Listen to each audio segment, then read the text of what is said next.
Plano de leitura bíblica, dia 30 de dezembro, Baruque, de 4 a 6 e Salmo 148. Salmo 148, louvor universal, aleluia. Nos céus, louvai o Senhor, louvai-o nas alturas do firmamento, louvai-o todos os seus anjos, louvai-o todos os seus exércitos, louvai-o sol, lua, louvai-o astros brilhantes, louvai os céus do céu, e vós, ó oceanos dos espaços celestes, louvem o nome do Senhor, porque ele mandou e tudo foi criado. Tudo estabeleceu pela eternidade dos séculos. Fixou-lhes uma lei que não será violada. Na terra, louvai o Senhor, cetáceos e todas as profundezas do mar. Fogo e granizo, neve e neblina, vendaval proceloso dócil às suas ordens. Montanhas e colinas, árvores frutíferas, árvores silvestres, feras e rebanhos, répteis e aves, reis da terra e todos os seus povos, príncipes e juízes do mundo, jovens e donzelas, velhos e crianças, louvem todos o nome do Senhor, porque só o seu nome é excelso. Sua majestade transcende a terra e o céu, e conferiu ao seu povo um grande poder. Louvem-no todos os seus fiéis, filhos de Israel, povo a ele mais chegado. Baruque, capítulo 4. Ela é o livro dos mandamentos divinos, é a lei que subsiste para todo sempre. Todos aqueles a seguem adquirirão a vida, e os que a abandonam morrerão. Volta para ela, Jacó, abraça, caminha no seu encontro ao esplendor da sua luz. Não entregue a outros esta glória, nem relegues esta salvação à nação estrangeira. Ditosos somos nós, Israel, porque a nós foi revelado o que agrada a Deus. Palavras de consolo. Coragem, povo meu, que trazei o nome de Israel. Fostes em verdade vendidos aos pagãos. Não, porém para serdes aniquilados, por haverdes desencadeado a cólera divina. É que fostes entregues aos inimigos. Havíeis exasperado vosso Criador, ofertando sacrifício aos demônios e não a Deus. Esquecestes o vosso Criador, o Deus eterno, e contristastes Jerusalém, vossa nutriz. Esta viu precipitar-se sobre vós a ira divina, e clamou: escutai, vizinhas de Sião. Fez-me Deus suportar cruel tormento. Assisti à deportação de meus filhos e filhas, que eterno lhes infligiu. Eu os educara com alegria, e fui obrigada a deixá-los a partir com lágrimas de luto. Que ninguém se regozije com minha viuvez e meu desamparo. Por causa dos pecados de meus filhos, vivo desolada, já que se afastaram da lei de Deus. Negligenciando seus mandamentos, afastando-se dos caminhos de seus preceitos, e não seguindo a vereda da disciplina segundo sua justiça. Vinde, vizinhas de Sião, pensai na deportação de meus filhos e filhas, que o Eterno lhes infligiu. Lançou contra eles um povo longínquo, povo insolente, de linguagem bárbara, sem respeito pelo ancião, sem piedade para com o pequenino. Roubou a viúva, os bem-amados, deixando-me sozinha sem as minhas filhas. E que posso eu fazer por vós? Somente aquele que vos infligiu esses males pode salvar-vos das mãos dos vossos inimigos. Ide, filhos meus, ide. Quanto a mim, permanecerei na solidão. Tirei minhas vestes dos dias de paz, para revestir-me de saco dos suplicantes. Até meu último dia invocarei o Eterno. Coragem, meus filhos, e vós também orai a Deus, a fim de que vos salve da mão poderosa de vossos inimigos. Do Eterno espero a vossa libertação. Espero que do Santo me venha a alegria, pela misericórdia que breve vos será concedida, pelo Eterno, vosso Salvador. Entre lágrimas e coberta de luto, deixei-vos partir. Deus, porém, vos devolverá a mim para uma eterna alegria, porque as vizinhas de Sião, que virão à vossa deportação, verão em breve Deus conceder-vos a libertação, seguida de imensa glória e de fulgor emanado do Eterno. Suportai, filhos meus, com paciência o golpe da cólera divina. Fostes perseguidos por vossos inimigos. Em breve, porém, assistireis à sua ruína. E sobre suas cervizes porei os pés. Meus delicados filhos tiveram de andar por ásperos caminhos, acossados qual rebanho roubado pelo inimigo. Coragem, porém, meus filhos, orai a Deus, pois aquele que vos feriu se lembrará de vós. Quisestes apartar-vos de Deus, ponde agora 10 vezes mais zelo em procurá-lo. Porquanto aquele que sobre vós vos precipitou a catástrofe, vos concederá com a libertação eterno regozijo.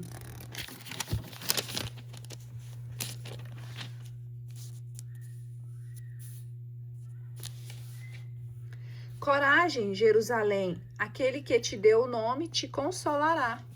Miseráveis os que te maltratam e que se regozijaram com tua ruína. Miseráveis as cidades em que teus filhos conheceram a servidão. Miserável aquela que conservou teus cativos. Em verdade, assim se regozijou com tua queda e triunfou quando de tua ruína. Assim também vai gemer com a própria desolação. Aniquilarei a altivez de sua numerosa população, e sua arrogância se transformará em luto, porque um fogo constante vindo do Eterno a atingirá, e gênios maus vão persegui-la por muito tempo. Jerusalém, volta o teu olhar para o Oriente. Vê a alegria que te vem de Deus. Olha, eis que voltam os filhos que virás partir. Chegam do Oriente e do Ocidente à voz do Altíssimo, repletos da alegria que lhes dá a glória de Deus. Baruque, capítulo 5. Tira, Jerusalém, a veste de luto e de miséria. Reveste para sempre os adornos da glória divina.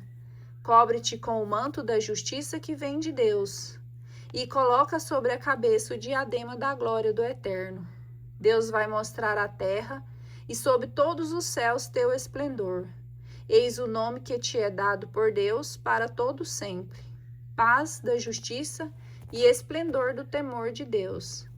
Ergue-te, Jerusalém, galga os gumes e olha para o Oriente. Olha ao chamado do Altíssimo. Reúne-te, teus filhos, desde o poente ao levante. Felizes por se haver Deus lembrado deles. Quando de ti partiram, caminhavam a pé, arrastados pelos inimigos. Deus, porém, te devolve, conduzidos com honras, quais príncipes reais, porque Deus dispôs que sejam abaixados os montes e as colinas, e enchidos os vales, para que se una o solo, para que Israel caminhe com segurança sobre a glória divina. As florestas e as árvores de suave fragrância darão sombra a Israel, por ordem do Senhor. Em verdade, e o próprio Deus quem conduz Israel, pleno de júbilo no esplendor de sua majestade, pela sua justiça, pela sua misericórdia. Baruque, capítulo 6. Carta de Jeremias aos cativos. Cópia de uma carta dirigida por Jeremias aos prisioneiros que deviam ser deportados para a Babilônia, pelo rei dos babilônios, para dar-lhes conta da mensagem que Deus o havia encarregado de transmitir. É por causa dos pecados que cometestes contra Deus, que ides deportados para a Babilônia como prisioneiros, por Nabucodonosor, rei dos babilônios. Quando chegardes à Babilônia, será para ficardes lá por muito tempo, durante longos anos, até 7 gerações. Depois disso, porém, farei com que volteis em paz. Ireis ver na Babilônia deuses de prata, ouro e madeira, deuses que são carregados aos ombros e que, não obstante, inspiram temor aos pagãos. Quanto a vós, preveni-vos, não imiteis esses estrangeiros, deixando também o temor desses deuses se aposse de vós.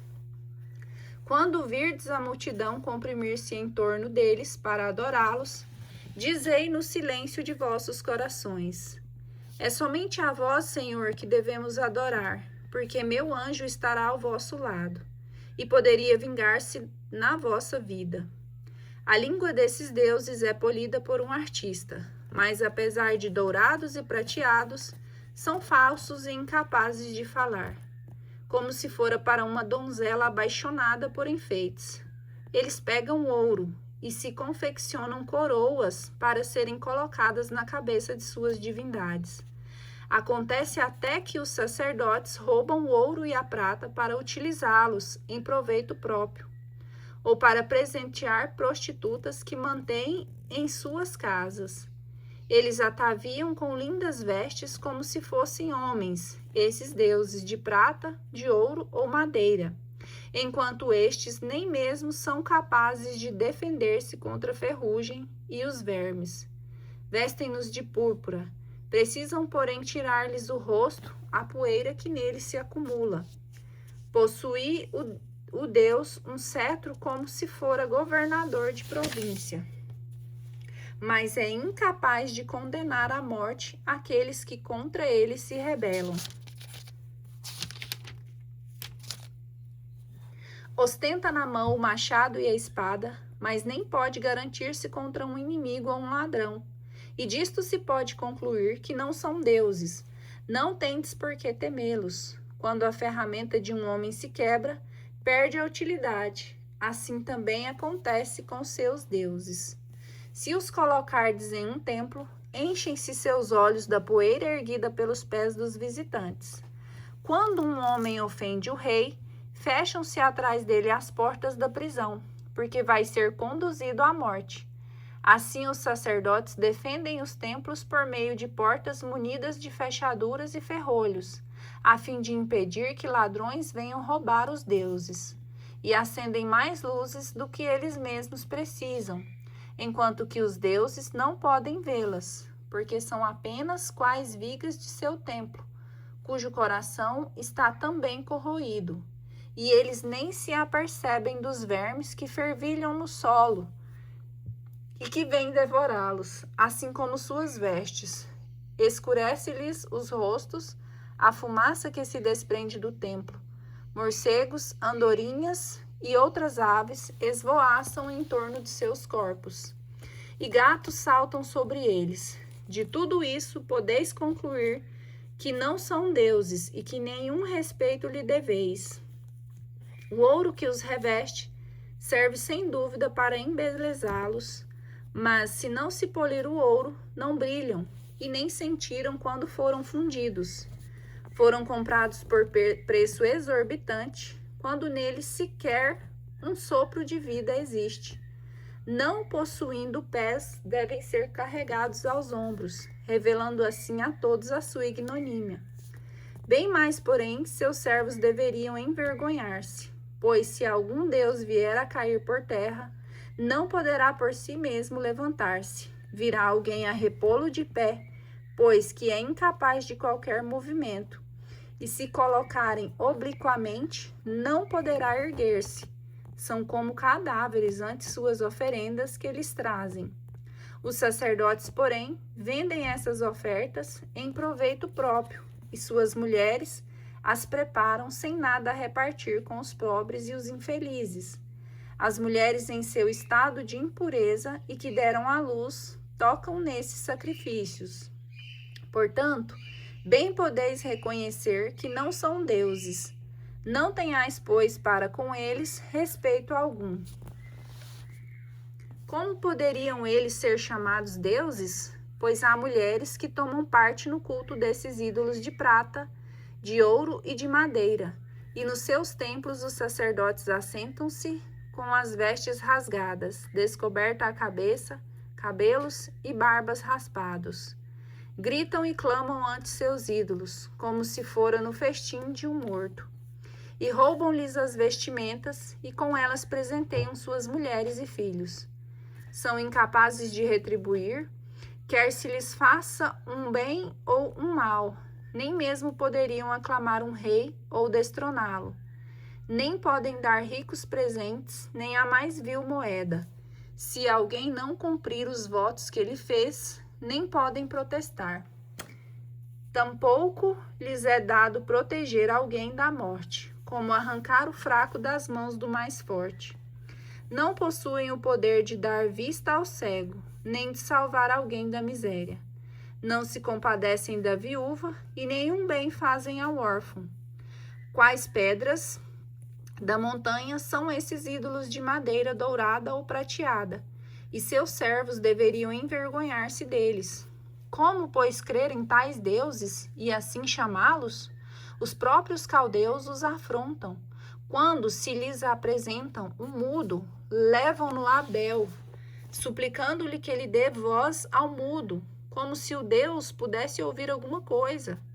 E, embora saibam disso, não podem abster-se de assim agir, tão falhos que são de inteligência. Mulheres cingidas de corda vão sentar-se à beira dos caminhos, e aí fazem fumaça, queimando sementes.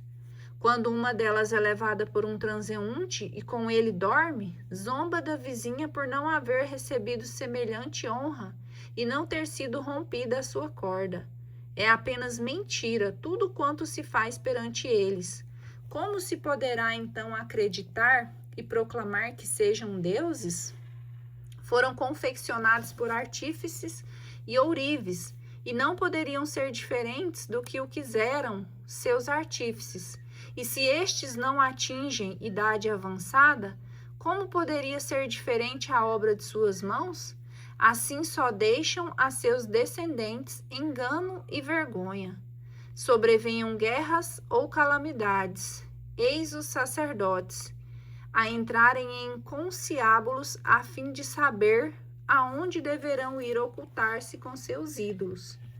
Como acreditar então que sejam deuses aqueles que são incapazes de salvar da guerra ou de outra qualquer calamidade?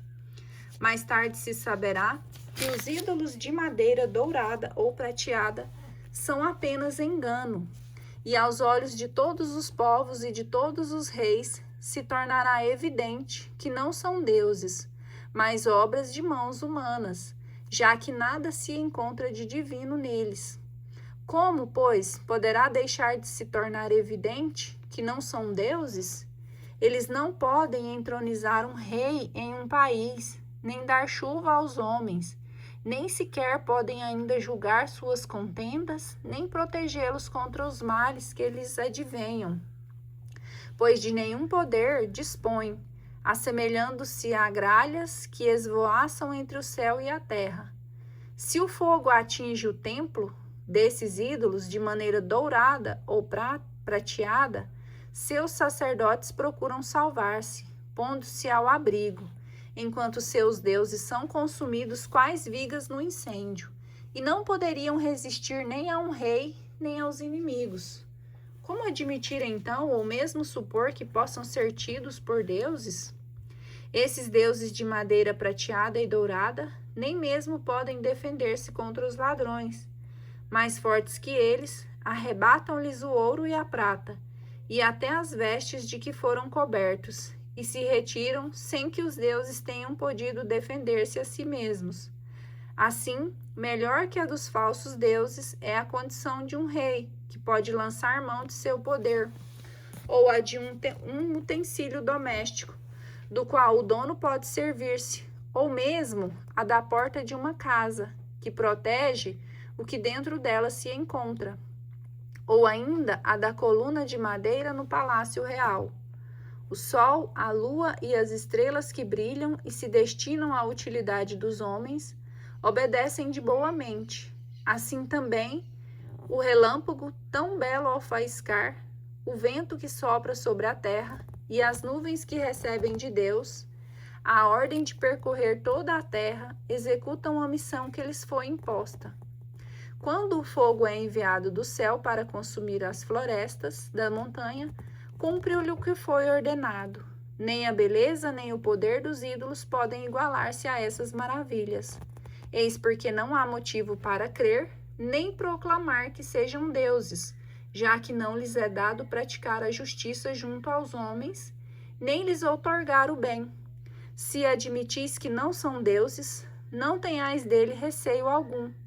Eles não têm a faculdade de amaldiçoar os reis, nem de abençoá-los, muito menos podem fazer com que no céu apareçam sinais aos pagãos.